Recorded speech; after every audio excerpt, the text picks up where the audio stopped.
All right, so we are going to talk about lenses in this lesson. So let's talk about how lenses are built. Essentially, the lens has certain sections of it. It has our front element, which is just a fancy way of saying the glass in the front. Then on the inside, there is a lens group. This varies depending on the lens, how many pieces of glass are in there and the shape of them and so forth.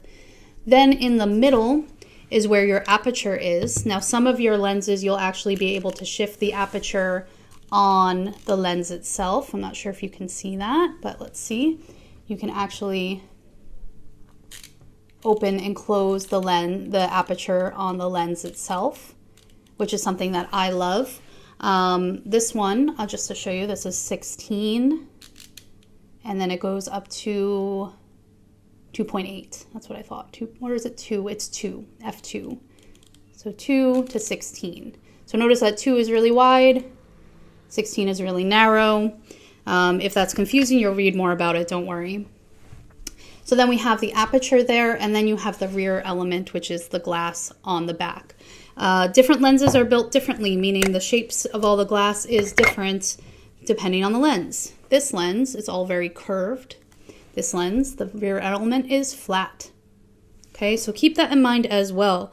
That affects things like how your background, how it comes in and out of focus. That will come not just from the lens elements, but also from the aperture.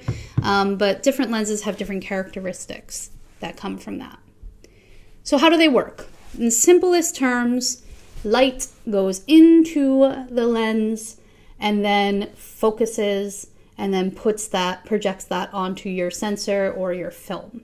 It uses all those complex glass and optical systems inside to get that focus, which also changes the basic output that you get from there.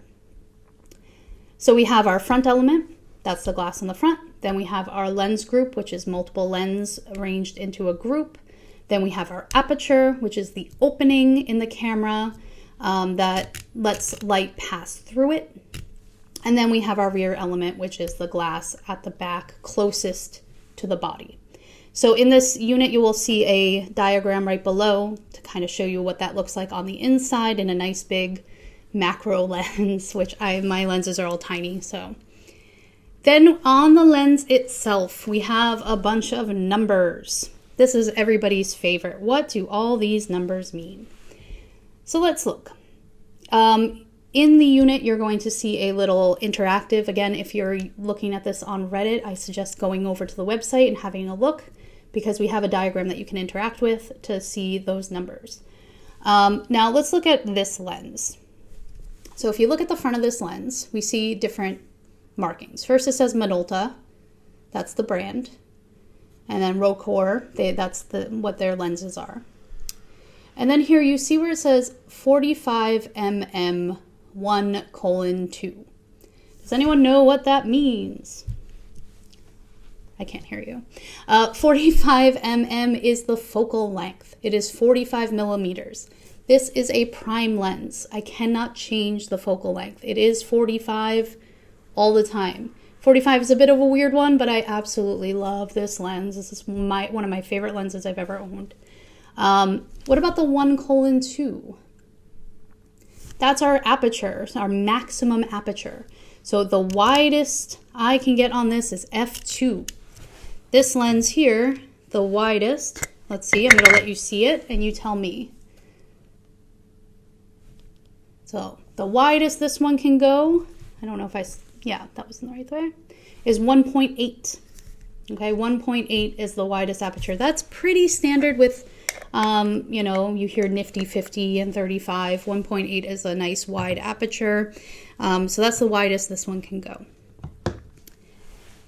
Then we have one other number here. See if you can see that. It's denoted with a circle with a line through it. Somebody can tell me what that's called because I can't remember. It's like the diameter symbol in geometry.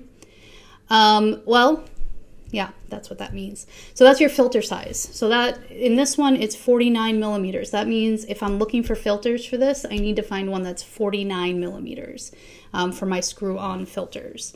You'll notice that lenses will have rivets, so that you can screw onto them. And that's the number you need. So on this lens, it's 49. And then the other lens I have here, there's nothing that we can screw onto it, so it doesn't have it. Because this is what we call a pancake lens, because it is completely flat, like a pancake. They actually call this the chip, and they weirdly have a woman eating it on the listing. Anyway, these are called pancake lenses. I'm a big fan of pancake lenses because they take any camera and make it look incredibly small. So that's what all those numbers are. Your lens may have some more numbers. So instead of saying 28 millimeters, it might say something like 16 to 35 millimeter.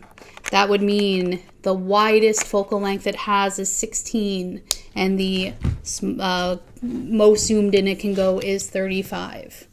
Then for your aperture, it might say something like, instead of saying 1:4, which would be a 4, aperture of 4, or f-stop is another word that we use.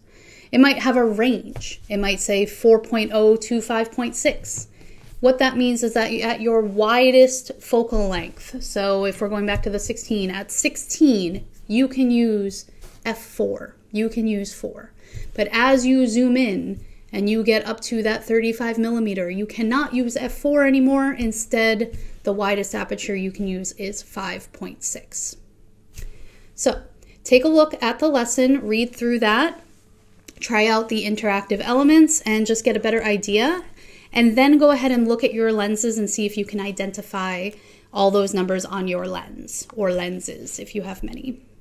In our next lesson, we're going to talk about focal length. And this one's important because focal length does have an effect on your final output. So we're going to talk about that in the next video and in the next lesson. See you then.